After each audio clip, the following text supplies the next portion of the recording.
Yeah, thank you. Good morning. This is Sunday, December 17th, and welcome to El Shaddai Christian Assembly. Welcome to our YouTube channel. And it's if you just happen to scroll by and didn't even know the channel, it's Shaddai.Philly. And we're located in Philadelphia, Pennsylvania, 1448 Greenwood Street, zip code 19150. And our phone number here is 215-927-7188. And should you want to reach us via email, it's office2210@aol.com. So thank you and welcome, and stay tuned in. Make sure you hit the like button and then subscribe, and feel free to make a comment as well. All right, so far today it seems like this is a Sunday of interruptions. You know, like the Father he interrupted our songs, he interrupted the service, the order, and everything. That communion thing, that was right on time. I shouldn't say communion thing, but you know what I mean. That was right on time. So thank you. Yeah, exactly. That's what I'm saying. But thank you for being willing to listen. Yes, sir. Thank you. Yeah, it's okay to have interruptions, and I'd rather be interrupted and do it God's way than have my own program, and for it to go through to its completion. Yes. I'd rather always be interrupted and by the Father.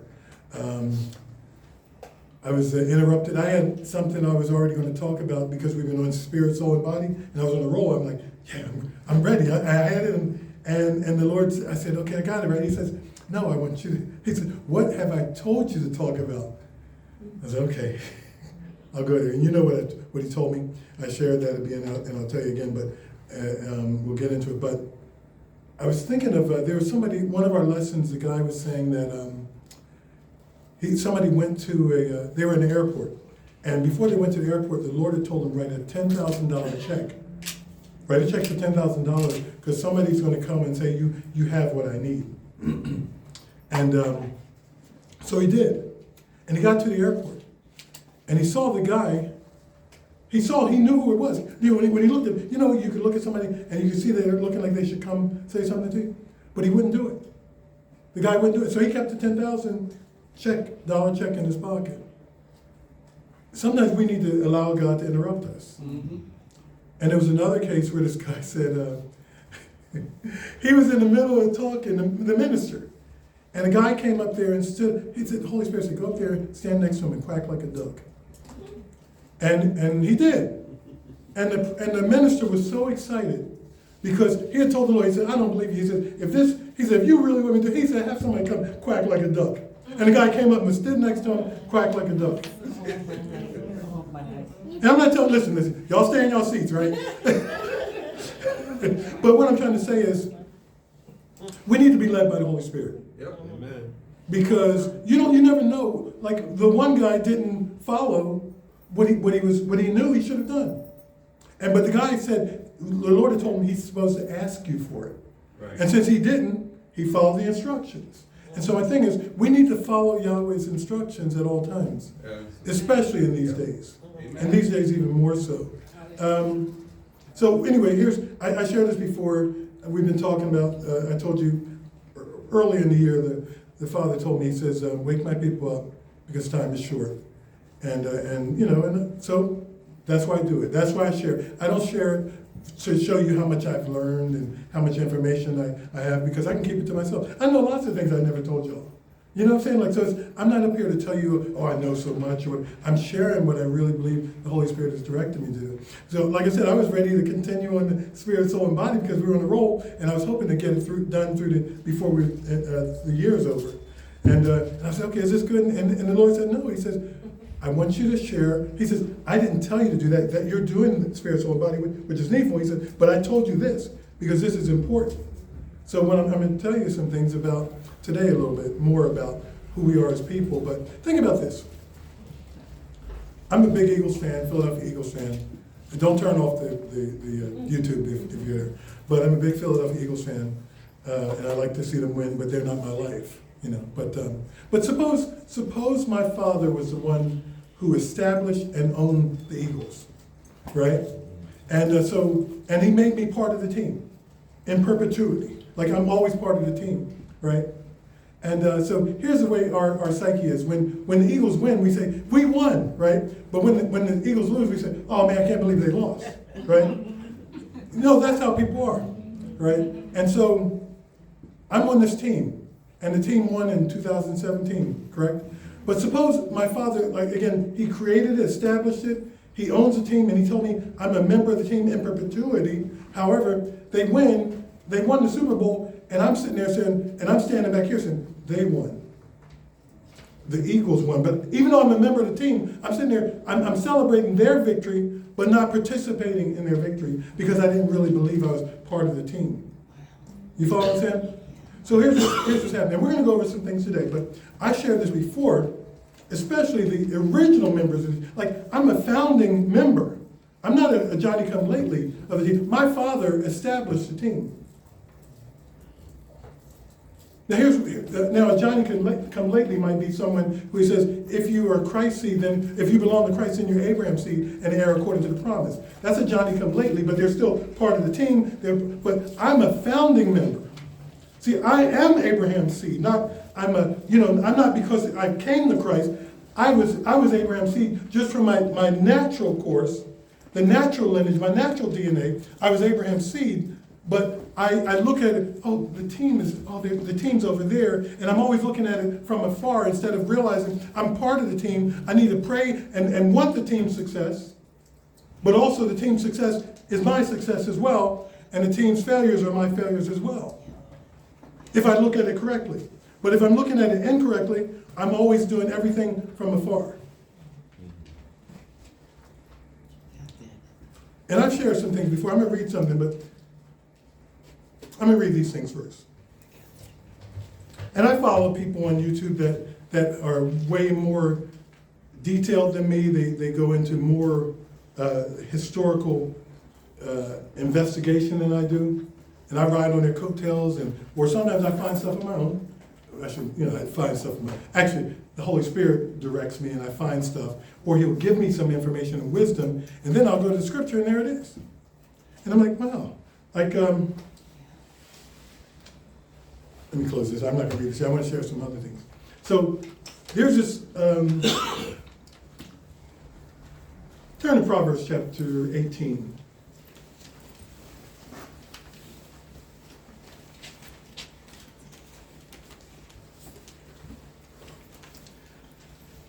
Verse 21. It says, life and death are in the power of the tongue, and those who love it will eat its fruit. Is it only life in the power of the tongue, or is it something else in the power of the tongue as well? Life and death, correct? Yeah. And we always say things like, we say, this is a word creation, everything's by word, and if the words aren't out there, you know what I'm saying? Like, in other words, it says in the beginning, in John chapter 1, it says, in the beginning was the word was God, the word was with God. We read Psalm 138, verse 2, it says that, the Yahweh says that, I've established the word higher than my name. My name is subject to my word, right? And we always say that we read in Genesis 1 and we realize that it says God said and then it was. And so one of the principles that we understand and recognize from this kingdom or this world, this realm that we're a part of, is that it was all the boundaries were set by the word of Yahweh. And that's a principle that the words have to be established. It says he won't even do a thing if he doesn't tell his prophet. Right? And so even when he was going to get rid of Sodom and Gomorrah, he wanted Abraham to put words out there to see if he would maybe be redirected. And we're reading here, it says, death and life are in the power of the tongue. The words need to be out there, words of death or words of life. My wife was earlier talking about some of the words that they were speaking over our daughter at the nursing home, and we put different words in there. We just like I said, this is a day of interruptions. We interrupted that word, the word of death or the word of disease or obstruction, and we put in words of life. And we laid hands on my daughter with oil, and we spoke words of life over her, and the words of life took effect. They took root. See, life and death are in the power of the tongue. So it's not just one, it's either or. So why am I saying all this? how many people, I know you, and this doesn't make sense, but how many of you know that The Simpsons has showed so many things that have happened? Right? The Simpsons, like for example, they had an episode where Kobe Bryant was in a helicopter accident and he had his trophies and stuff before he died. They had Trump for president before he wasn't even on the scene to be president. They've had so many different things, right? They've had movies about like contagion and viruses and plagues and different things. There's all these things. Why is this? Because death and life are in the power of the tongue, and the enemy knows it. He has to put his stuff out there. The words have to go out there. That's why Goliath said, this is what I'm going to do. See, why wasn't Goliath quiet? Why didn't he just, this little boy, why does he have to even speak to this little boy instead of just killing him? Because death and life are in the power of the tongue. The enemy's gotten his words out there, and we need to make sure that we cause him to retract his words. That's right. See, there was this movie that came out just recently that the Obamas were a part of. It's called Leave the World Behind. Isn't that funny? It sounds like Left Behind, but I don't know if you know anything about it, but I didn't watch the movie, but I've watched 4 or 5 different things where they talk about it. And so we're talking about who we are, and you're wondering what does this have to do with anything? Well, when you read in Genesis 15, verse 13, Yahweh said to Abraham when he was establishing the covenant. What's a covenant? That means sure fire. On God's end, a covenant means sure fire. He means this is done on God's end. He says, know of a surety that your seed, that your descendants will be in slavery and servitude and afflicted for 400 years, right? That's had to happen. That wasn't like that wasn't something that well, so maybe might be. He said 400 years of servitude and affliction, and the enemy knows this. He knows if it happened or didn't happen because he's viewing history, or he's viewing the events of the world as they go along, and he happens to know, just like a lot of people are starting to find out, that 400-year servitude applies to people that were here that came into this country. It didn't come into when they were in Egypt, the 400 years, because it's in the Bible. The Bible shows you. The Bible shows you who was alive, who came in, and it shows you how old they were, and it was only 215 years that they were in there. I'm not going to go over it again, but if you want to, you can go back and listen to some of the prior messages. If it says 215 years according to the Bible, I'm going to always go with the Bible. Instead of because I saw the 10 Commandments and they said, we were here 430 years. And then people are going by Exodus 12:40 where it says they're going to be because they're looking at it incorrectly. They're just reading what the translators put from the King James. It says, but if you look at the earlier versions or the Hebrew, or you look at the Greek Septuagint, which was earlier than the King James, it says they were in Canaan 215 years and they were in Egypt 215 years. That's how it comes out. It has nothing to do with 430 years. If God said 400 years, that's what he meant. He didn't mean 430. So Exodus 12:40, when it says that 430 years, it means it was Canaan and Egypt for a total of 430 years. And I can rattle this off, and I can show you in the scriptures over and over again. But if you don't believe it, don't matter. You know, if you don't believe you're part of the team, you're thinking you're back here saying, oh, that's really good. Oh, that's good. Oh, then you're not part of the team. I don't care. I mean, you know what I'm saying? You're not participating. You can believe what you want, but I'm going to tell you the truth. The truth is, Abraham went into Canaan when he was 75. That's when the covenant started. 25 years later, his son was born. So it's a 25-year period. 60 years later, Isaac's son was born. Isaac's son Jacob was born. 25 and 60. That's 85. When Jacob was born, that started the clock, because Jacob was the one that took them into Egypt. He went into Egypt at the age of 130. So 130 plus 85 is 215. That's 215.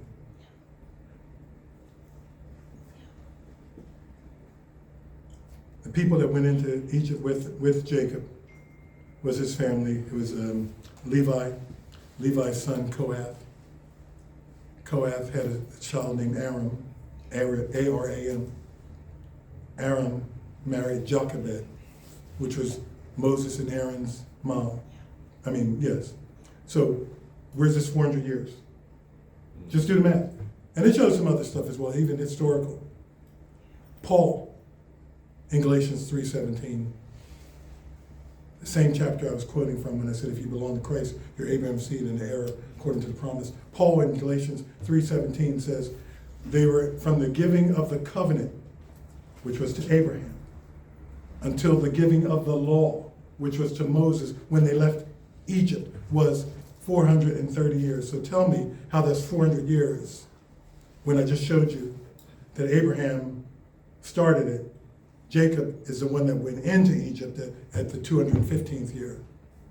So Paul's talking, see, because Paul lived back that time, Paul had more access to information than we do.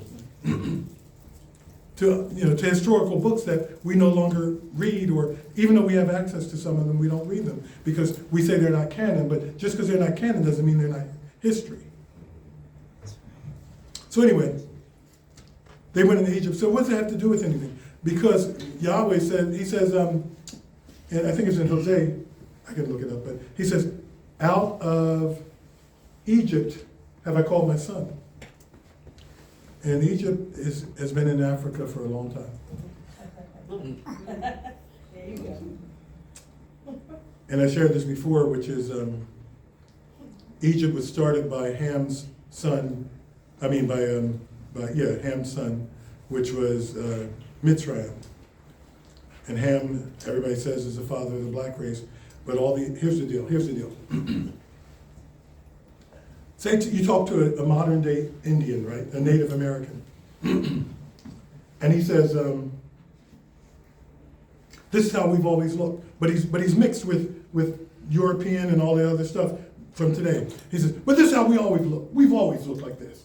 So don't try and come in here and act like black people have been part of this.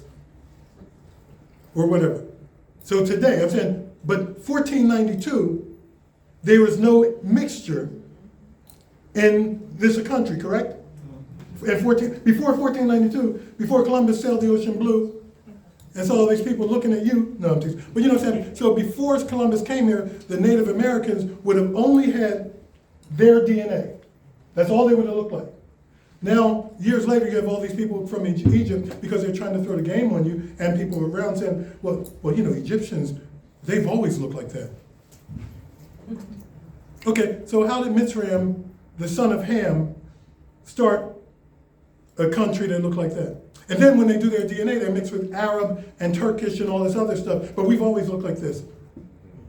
Again, this isn't a skin doctrine, but I'm trying to show you something that we need to be aware of, because you need to, we're going to read some scripture. But I shared before about how, what Yahweh is going to look like when he comes back. And all the pictures, like in Daniel, it tells you amber, right? And it says in Revelation, he had, like his skin was like burnt bronze. And then in Ezekiel, like burnt bronze. Right? And then it says that, but that's what Yeshua is going to look like when he comes back, right? So if he's going to look like that when he comes back, when did he change? When he says, out of Africa or out of Egypt have I called my son. I'm just saying, and I'm not, listen, I'm saying this for a reason, because if you don't realize who you are, you'll never do what you're supposed to do. That's the real reason. And that's why I really believe that Yahweh said, he said, wake my people up and tell them. Because we're going to read some things, hopefully we'll get to all this today as much as possible, that will show you why you need to do what you need to do. If you turn to Revelation chapter 4, verse 3, it talks about, let me see, I'll turn there real quick. And then I'm going to read this, and then we'll get to some more scripture. I have some things I want to read.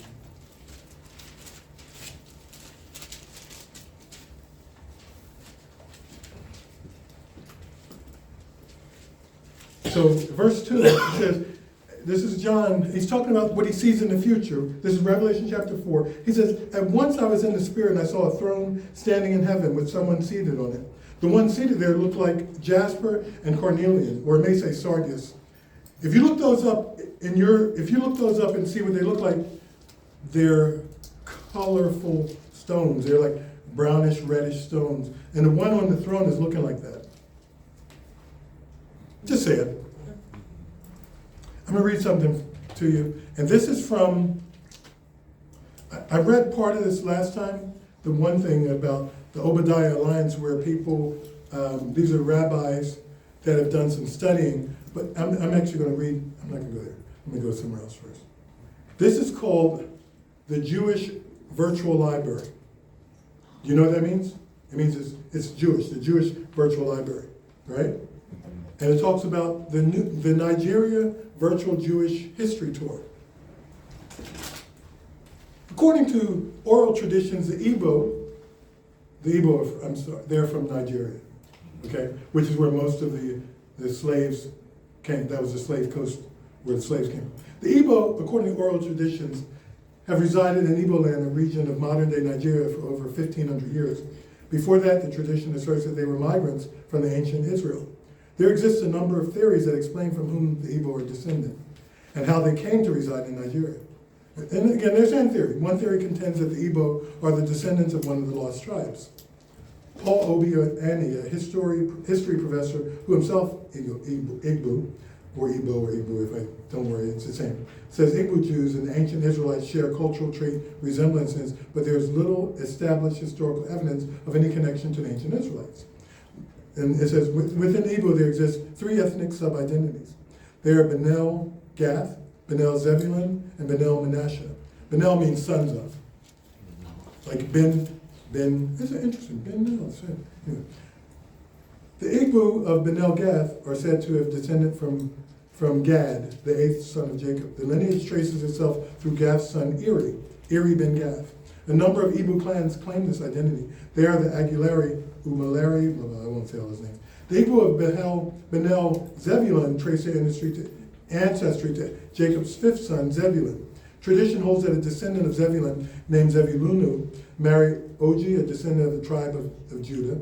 They had a son, Ozahubu ben Zebulunu, and he had four sons who are said to have settled in various areas located in what is now Nigeria. The resulting, anyway. The Igbo of Benel Manasseh are believed to be descendants of Manasseh, the son of Joseph, Jacob's 11th son. The Amici, Ichi, and Nui Ichi ethnicities trace their lineage to him. There exist other theories that explain how they are descendants. One such theory postulates that the Igbo are descendants of Levitical migrants. The theory contends that the Levites left Judah in the periods of destruction of the first, second temple, of the destruction of those temples in Jerusalem. They are said to have settled in Jerevan, Tunisia. More likely, states that they are the descendants of clans of ancient Israelites and Judeans that fled the Levant before and during the Assyrian and Babylonian sieges. This particular theory explains how individuals would have oral traditions that link them to specific tribes. According to the 9th century Jewish traveler Eldad ben Mahdi, Eldad the Danite, the Ibu ben El Yisrael may be descendants of members of several of the lost tribes of Israel. He contended that the Jews of Africa came from the tribes of Dan, Naphtali, Gad, Asher, and had fled the land of Israel so as not to participate in the civil war between Judah and Israel during the time of Jeroboam's succession and reign over the northern kingdom. And let me see, there was some more stuff on the read.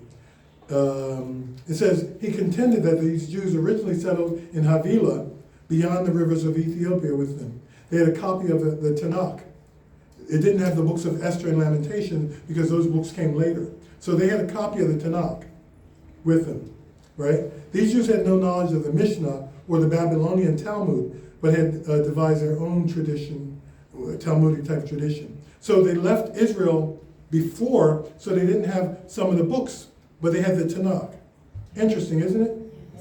Because our dad owns the team, and we're part of the team, okay?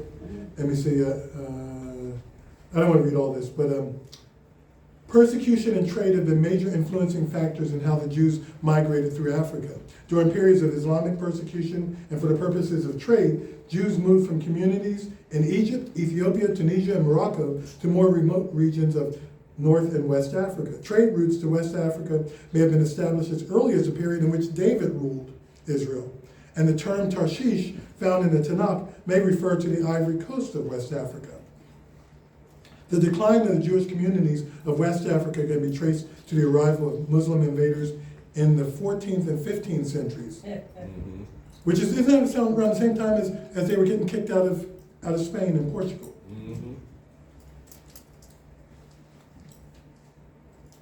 Let me see, where was it? North and West African Jews banded with other local communities of Berbers, Christians, and Greeks to ward off the invaders, but eventually succumbed. Many were forced to convert to Islam, sold into slavery, or simply massacred. In the face of this persecution, written traditions such as the Torah were lost. The Ibu B'nai Israel, though having no written evidence of their Jewish heritage, maintained a strong oral tradition and practiced many Jewish customs in secret. Records of these medieval Jewish communities found in the Timbuktu, Mali Islamic Library indicate the presence of Jewish families in the region before the arrival of Islam in the 1300s. Is this interesting? Yeah. Exactly. It's more stuff. It shows that what their traditions are and all their why they were ostracized, why they were picked on when outside invaders came, because they're like, well, you weren't us from us anyway. You guys were, you guys came in and kind of took over. We want you out anyway. So Africans sold other Africans into slavery. The same thing happened with the Jews in Portugal and Israel, Portugal and Spain, which is either convert to Catholicism or die or be exiled. The Inquisition started from that. That was the Inquisition. The Inquisition was mainly to start the persecution. See, when I said earlier, death and life and the power of the tongue, the enemy had to have people say things so that they could start to happen. I'm not even going to read the Obadiah lines. I'm going to get to some scriptures now. But there's so much stuff out there. Now remember what I was just reading. That was people who are Jewish. This Jewish virtual library that I'm reading this from. This is their history knows. Their history knows. They know the history as well. That's why I shouldn't say it, but right now in Israel, it is illegal to get your DNA tested. Did you know that? You didn't know that? I know. You know why? Because you don't care. Because you don't realize you're part of the team. See, I know I'm part of the team, so I care, so I do investigation. That's why I know. Yeah, in Israel, you can't, unless you have a government written order, you cannot get your DNA tested. And I have a Israeli, a Jewish Ashkenazi geneticist named Elhan Ahik, or however you say his name, who is a geneticist. That's it. He's a doctor, PhD, who tells you after doing all this testing where they come from. And I'm not going to say anything more than that. If you want the video, I'll send you his name and information. You can get it. But I'm telling you, he shows you through geneticists, because he says, here's the deal. Because even the people that got grafted in, they still kept within their community. So it's a thing called genetic drift. Okay, genetic drift is if we move into an area and then we start marrying into the people, our DNA starts to change, starts to be an amalgamation of DNA. But because these people kind of stayed to themselves, they didn't have that genetic drift, so you can actually see where they came from. So it's illegal to take your DNA in Israel because there's not enough genetic drift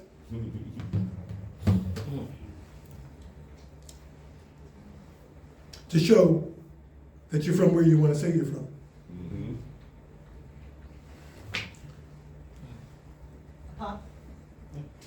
Selah. See, I'm telling you, let's turn to Hosea, book of Hosea.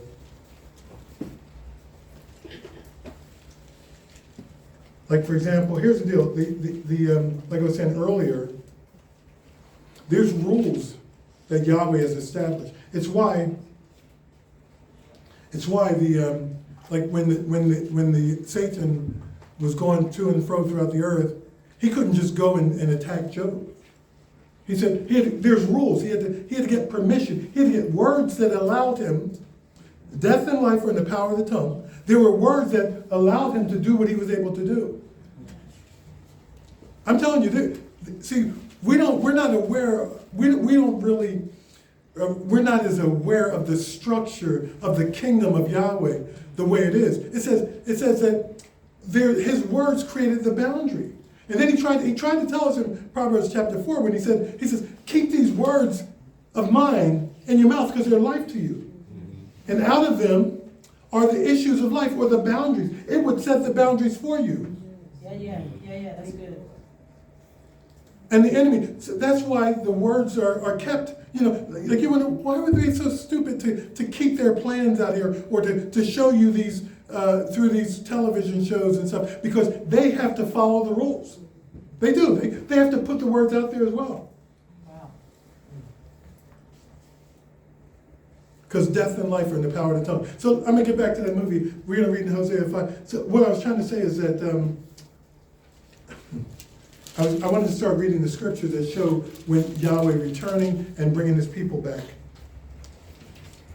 But let me just tell you a couple of things about that movie. I went off a little bit on this, but what happened is they call it predictive program, but what it is they're following the rules. They have to put the words out there. You know, they say predictive programming, like they'll show you something that they want to happen, and you'll see it, so you get accustomed to it. And you'll think, and you'll follow those tracks. It says in Ephesians, it says that the prince of the power of the air, they walked according to the course, or those tracks, or those ruts. They're trying to put ruts out there for people to follow. They're giving you the example. So, like I said, the name of the movie is Leave the World Behind. And it's funny because we don't leave we try not to leave the world behind. We want to get them saved, but we follow the holy word. They follow Hollywood. Mm-hmm. Hollywood is where people begin their theology, their philosophy, everything from. Like Hollywood's telling them, you know, well, you got to be, what's the word? Politically correct. That's where that came. Hollywood produced that and introduced that to us so much that everybody thinks they have to be politically correct. Hollywood showed that you have to be accepting. Well, not like, I think it was Seinfeld. Well, not that there's anything wrong with it. You know, they would say so. So what happens, those things get in you through Hollyweird or Hollywood instead of the Holy Word. And we allow those things to set our philosophical roadmap. And we believe things based on that. So what they do is they continue to give us things. Like, for example, when I know I'm not to that movie yet, but when our kids were little, we wouldn't let them watch Martin. The things that we laugh at now on Martin, we wouldn't even let our kids look at before. Yet, because of Hollyweird, now all of a sudden it seems it's acceptable. It's so socially palatable. Because Hollyweird continues to give us what the Holy Word opposes. Yeah. Right. So this movie, right? This movie has, it starts out, I saw this clip. There's these people on the beach, and they happen to be on a beach with the same place where the first slaves came from, or landed in Virginia, right? So it's on the same beach. And this ocean liner, or oil tanker, is way off, and they see it, and the little girl's looking. Anyway, this ocean liner happens to be named the White Lion. They make sure you see that. The White Lion is the name of the same name of the ship of where the first slaves came in that same spot, right? So now one of the guys on his radio, the channel, it's on channel 1619. It just so happens that 1619 was when the first slaves came here.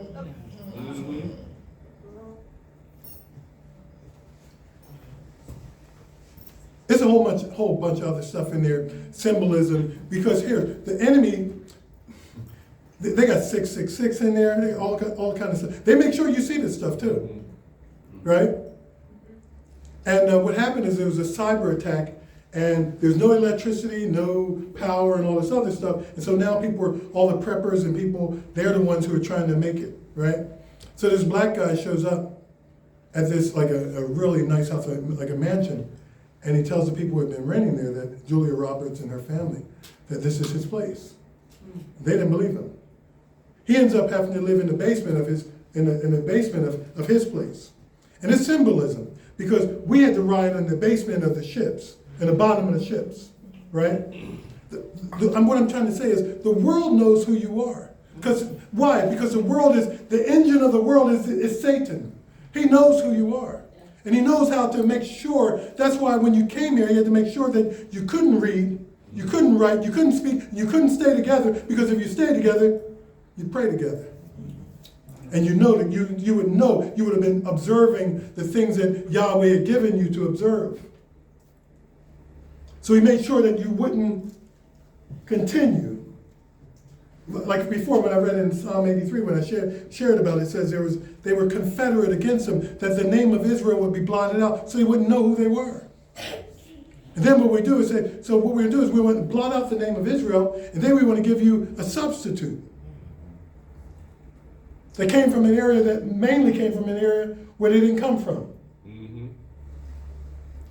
Some of you will get that when you get home. Matter of fact, they don't even look like the Messiah. I've been dropping cookie crumbs in all throughout the word for you. I'm talking about from Yahweh. He says, I'm showing you that what I'm going to look like when I come back. I'm showing you where they came from. I'm showing you that the people that they were around, they were from the father of the black race. The people that they were around, that they intermarried with, Canaanites, Hittites, Moses' wife, Ethiopian, Egyptian, all this stuff. Right. But they got to look like different today. Yeah. Because I need to hold off my demise. I'm talking about the enemy. Make sure that this is what you think and believe, so his demise would be delayed. But listen, the word of God will come to pass. Amen. It can't be stopped. And I shared this before, and that's why I'm trying to be circumspect with my words. Just like every black person in this country isn't necessarily from Israel. Every person in Israel isn't necessarily from Israel. There are people that have been grafted in. So what's our job? Our job is to, number one, to seek the Lord, to find out what we need to know, to have an open mind, to listen to him when he does tell you something. So if he says quack like a duck, you quack like a duck. If he says go over there and tell that person they have something for you and they got a $10,000 check, then you go over there and do it. If he tells you this is who you are, then you should be who he says you are. See, he told me who I was before I knew who I was. I was like, it was too fanciful to me to believe it, because of all the things I've been hearing all my life and seeing all my life. I'm like, are you sure? I'm like, how can it be? It just, because I'm looking at this, and that's not what I was seeing when he was telling me this is who I was. How those two things can't be congruent, because they haven't been showing me that, but they weren't showing me that because they didn't want me to see that. And so I was on the team, but not knowing I was on the team. My father established the team. I was one of the founding members of the team, from my family, my background, my ancestry, my DNA, but I didn't know I was part of the team. So I was looking at it from afar, when really I should have been more intimate with it, more integrated, knowing that I'm part of the team.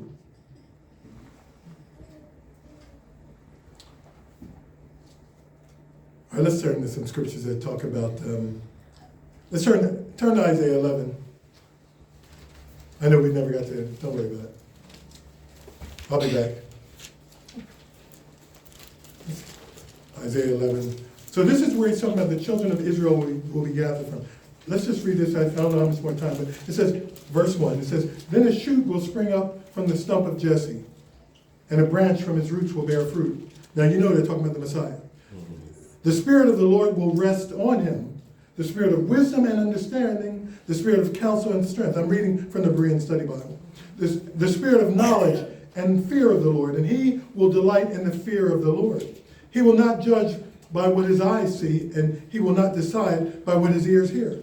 But with righteousness he will judge the poor, And with equity he will decide for the lowly of the earth. He will strike the earth with the rod of his mouth and slay the wicked with the breath of his lips. Righteousness will be the belt around his hips, and faithfulness the sash around his waist. The wolf will lie with the lamb, and the leopard will lie down with the goat. Now you know where he's talking about. This time is the time of the end, right? And it says, and the calf and young lion and fatling will be together, and a little child will lead them. The cow will graze with the bear, their young will lie down together, and the lion will eat straw like the ox. The infant will play by the cobra's den, and the toddler will reach into the viper's nest. They will neither harm nor destroy on all my holy mountain. For the earth will be full of the knowledge of the Lord, as the sea is full of the water. You know, I shared some of this in a way before when I was talking about Genesis, what it was like before the fall. Before the fall, there was no carnivores. And this is what we're seeing. It says the lion will eat straw like the ox. Right? Or, you know. On that day, the root of Jesse will stand as a banner for the people. The nations will seek him, and his place of rest will be glorious. On that day, the Lord will extend his hand, listen to this, a second time to recover the remnant of his people. Who is God's people? Believers, as well as the chosen, his children. So why is it, in that time he's still recovering them? I thought they were already all over there. Mm-hmm. Okay, at that time, second time to recover the remnant of his, this is at the end, the remnant of his people from Assyria, from Egypt, no black people there, from Pathros, from Cush, no black people there, from Elam, from Shinar, from Hamath, and from the islands of the sea. He will raise a banner for the nations and gather the exiles of Israel. He will collect the scattered of Judah from a little tiny place. No, it says from the four corners of the earth. Yes. See, this is what I'm saying. The game has been run on you. The game has been played on you. They thought the game was over. But listen, Yahweh always, he said, just like when the prophet said, it's only me. Yahweh said, I got 7,000 that have not bowed their knee. See, the game is never over because it's Yahweh's game. And it's Yahweh's people.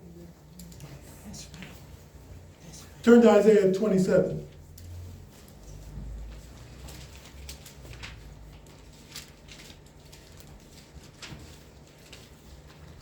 I got so many scriptures, I don't even know where I am sometimes. So this is Isaiah 27, and it says, in that day the Lord will, in verse 12, in that day the Lord will thresh from the flowing Euphrates to the wadi of Egypt. So he's just saying the boundaries that he set for the land of Israel. This is the boundaries, and it's in other scriptures too. But he says, in that day, from the flowing Euphrates, because remember he said to the Euphrates, he says from the great river of Egypt. You know, so they're not at the great river yet, right? Because he hasn't finished yet. See, the enemy wants, like I said, he's trying to make you think, oh, they're all there. You know, everybody, oh, they went into Egypt and Israel in 1948. In one generation, 40 years, Hal Lindsey said, we're going to be done. And then it was 2006 or 1967. Well, we'll be done in a generation. Then we'll be done in a generation. We're done when Yahweh says it's done. Yes. Hallelujah. See, the game has been trying to be played because he's trying to say, oh, yeah, you're done. Look, if I'm the enemy and I got to give you $1 billion, but if I can give you $1 million, and keep the 900 million, then I'm going to say, okay, we're done. We're done. I got some people over here. We're done. And make everybody think, oh, now you can sit on your haunches and just wait for me to show up and rapture you away instead of doing your job. Wow.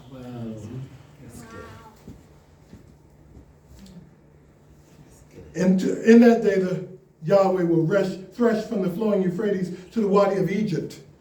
And you, O Israelites, will be gathered one by one. And in that day a great ram's horn will sound, and those who are perishing in Assyria will come forth with those who are exiles in Egypt. And they will worship the Lord in the holy mountain, on the holy mountain in Jerusalem. So again, they weren't all there. Isaiah 43.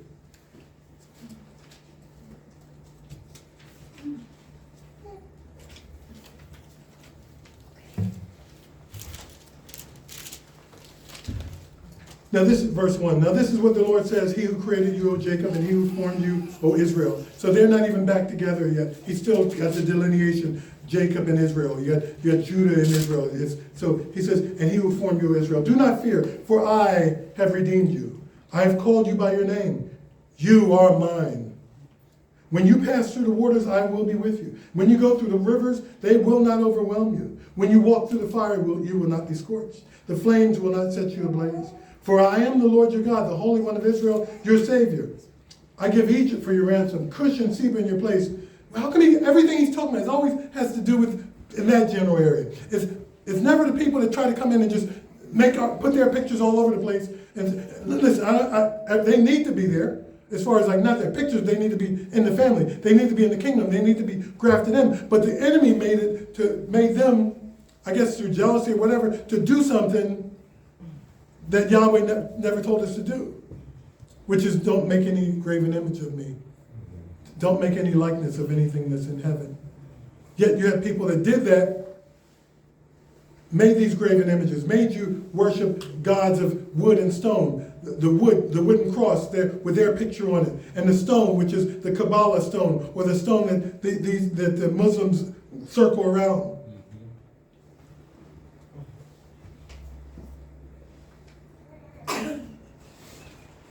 And they put these images there, again, so that you would worship them and not the true God of heaven, and not in the way he said. See, if you start wrong, you're going to end wrong. So if I can get you started off worshiping wrong, get you started off your knowledge base, not knowing who you are, then you're going to end wrong unless you get some intervention. Praise God for his mercy and his favor and his grace and his wisdom and his Holy Spirit and his word. We read his word. See, when you read his word, knowing who you are, you read it differently. You'll see things differently. See, we shared scriptures, excerpts out of this very scripture about walk through the water and it won't overflow me. Walk through the fire and the smell of smoke won't be on me. Not realizing that he's talking about me and talking about you. He says, for I am the Lord your God, the Holy One of Israel, your Savior. I'm here armed for battle, like we read in the Passion Translation, Psalm 24 earlier. He's armed for battle. He says, I am the Holy One of Israel, your Savior. How's he save you? With his strong right hand. Glory to God. He says, I give Egypt for your ransom, Cush and Seba in your place, because you are precious and honored in my sight. And because I love you, I will give men in exchange for you and nations in place of your life. See, the last shall be first and the first shall be last. See, there's the people that have been last for a long time. Not that we're trying to come out and say, we're all that. We're who we are, but he's all that. But he says, I'm going to exchange people for you and nations in place of your life. It says, do not be afraid, for I am with you. I will bring your offspring from the east, gather you from the west. I will say to the north, give them up. And to the south, do not hold them back. Bring my sons from afar, my daughters from the ends of the earth. Everyone called by my name and created for my glory, whom I have indeed formed and made. So he's calling his people, but if his people, see, listen, you may have been hearing a call, but say, well, he's not talking to me. Eagles are playing, but I'm not part of that team. My father owns it. He established it, but I'm not part of that team. They're having a victory parade, but I'm watching on television instead of being there. Being in the family suite.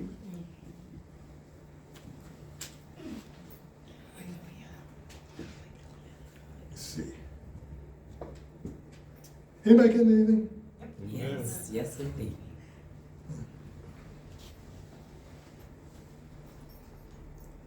Let's see something. Let's turn to Jeremiah 23.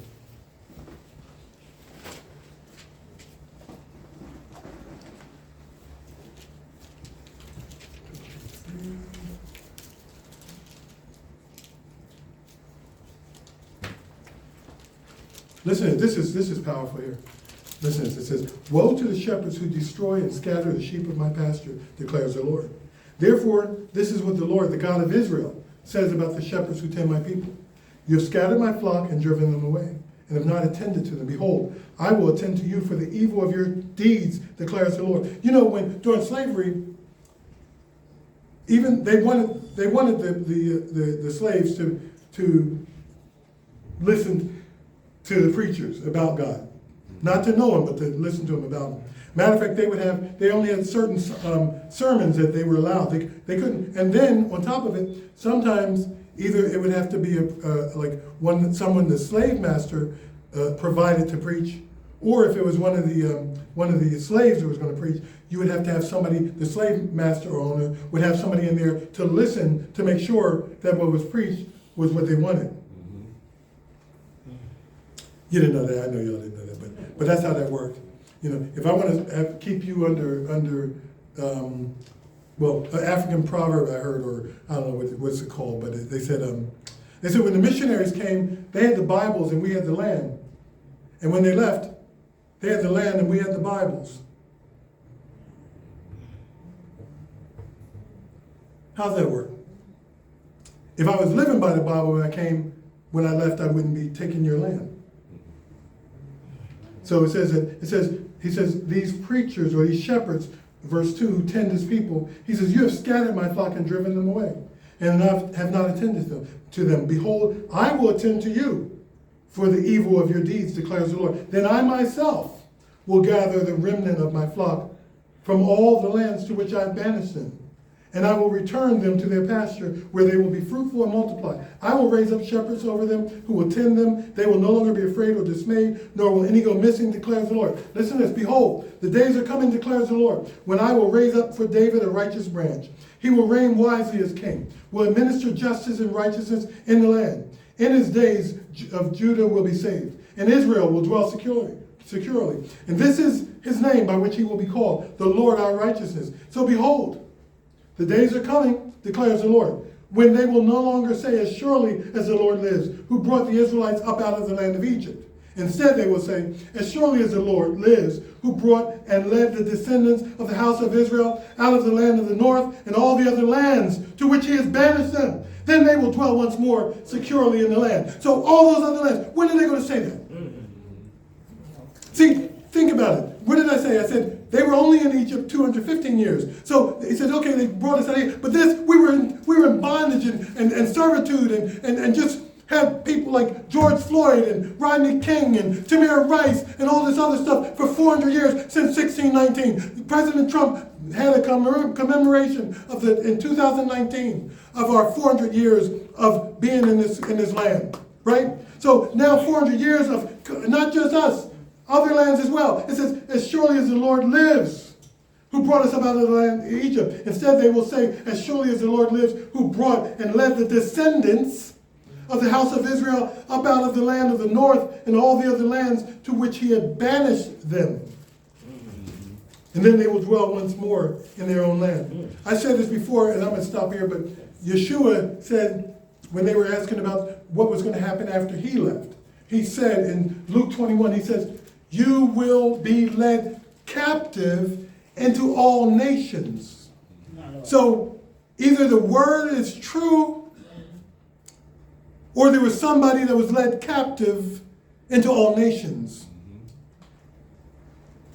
And if you can identify who was led captive into all nations, you might be able to identify who Yeshua was talking about. And you'll realize that that's part of the team that the Father had established from long ago. Whoever was led captive into all nations. And I'm going to read this in Deuteronomy 28 real quick. We read a lot of this before, but I'm going to end on this.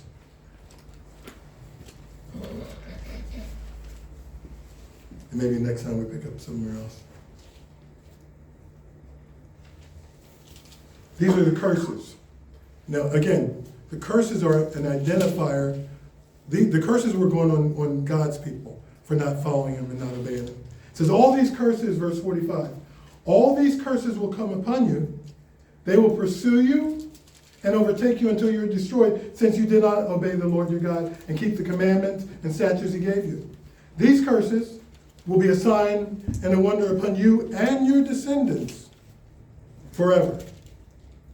Any of those curses been on his descendants? Anybody that you've seen that followed some of those curses that they've been on them?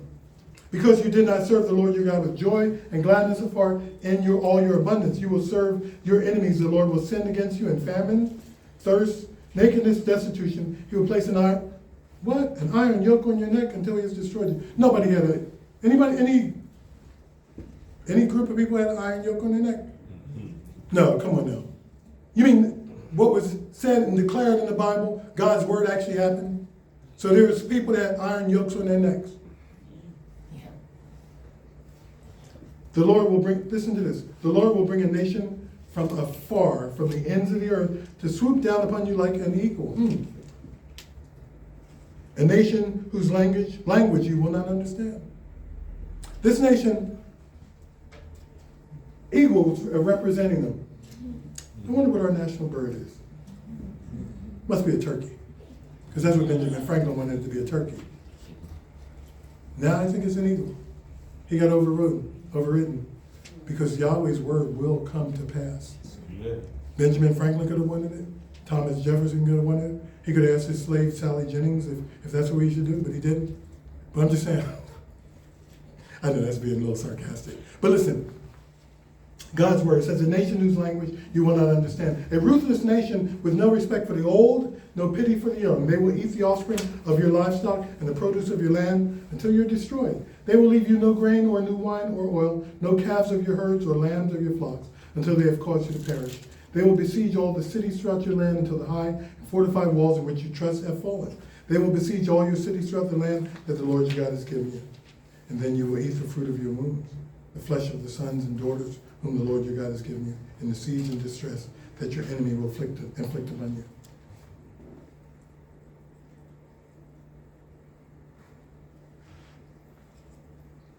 Pop down to verse 58. It says, if you are not careful to observe all the words of this law which are written in this book, that you may fear this glorious and awesome name, the Lord your God, he will bring upon you and your descendants extraordinary disasters, severe and lasting plagues, and terrible and chronic sicknesses.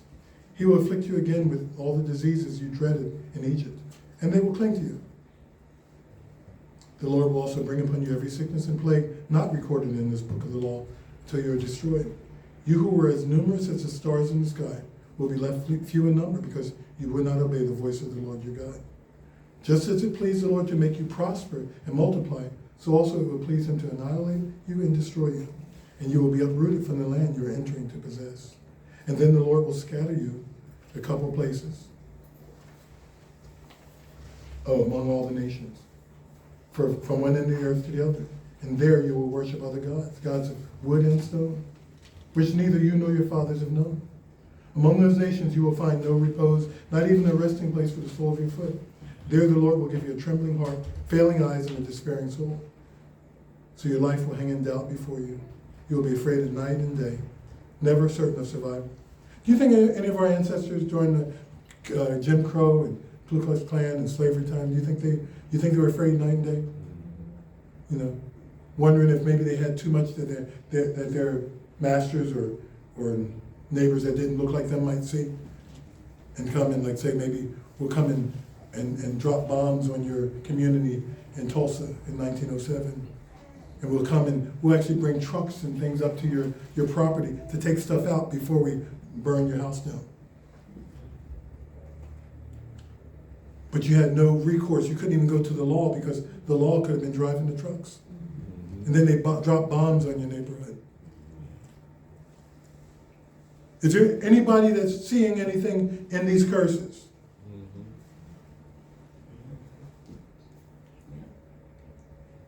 And then verse 68, the Lord will return you to Egypt. And that word there can be translated house of bondage. He will return you to the house of bondage, because they didn't need to go by ships to Egypt. They walked there. Besides, it says you'll go to a land that you didn't know, and a language you didn't know. They knew the Egyptians. They knew their land. They knew that language. It was a nation that was represented by an eagle. It says, there you will sell yourselves to your enemies as male and females, but no one will redeem you. Or, it's not like they're selling themselves, but there's just the language, but they will not be redeemed. No one will get them out of it. So it's interesting. So I was going to do on spirit, soul, and body today, but in light of that movie and the predictive programming that they call it, but really is putting the words out there, because I believe it wasn't by accident that a former president would put something out there like an apocalyptic movie, because he knows things, and then the symbolism in that movie of who you are. 1619, the white line. 1619 was on the radio, and they made sure you saw that. And then the white lion was the name of the ship, the same name of the ship that in 1619 brought us here. The first major product was us, and now that last ship coming in, the major product is what we use now as our major product of oil. It's a tanker, oil tanker. It's a lot of stuff in there, a lot of symbolism. And like I said, death and life are in the power of the tongue. And the enemy has to follow the same rules that Yahweh follows, that his people follow, and the enemy's people have to follow the same rules. They have to put the words out there. They can't just do what they're going to do without saying it first. They got to put the words out there. And so our job is to make sure we cause them to retract their words by putting out the word of our Father and believing the word of our Father.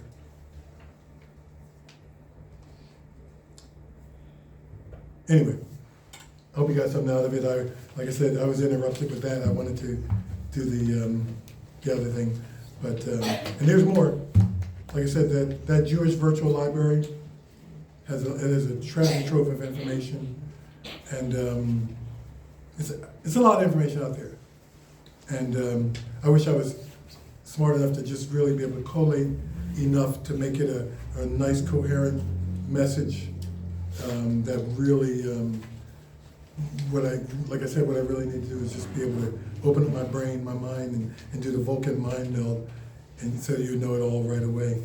But since we can't do that, I'll just do it in the snatches that I get the opportunity to. But those that are on YouTube, listen. It's good to know who you are, but you can be who you are and not know who you belong to.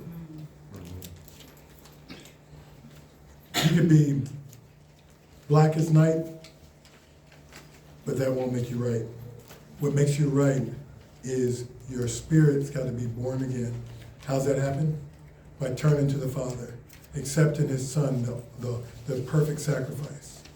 And when he looks at you, if you've accepted his Son, when he looks at you, he doesn't look at your imperfections. He looks at his Son's perfecting work in you. And the way that happens is just like this. He says, Father, I accept the sacrifice of your Son, the Messiah, the sent one, the anointed one, the Christ, Yeshua HaMashiach. I accept what he did for me. I believe it was enough. I make him my Lord and Savior. And I honor you, Father, now with my life. It's yours. That's all it takes to go from death unto life. If you make that decision, reach out to us via email, office2210@aol.com. Shalom.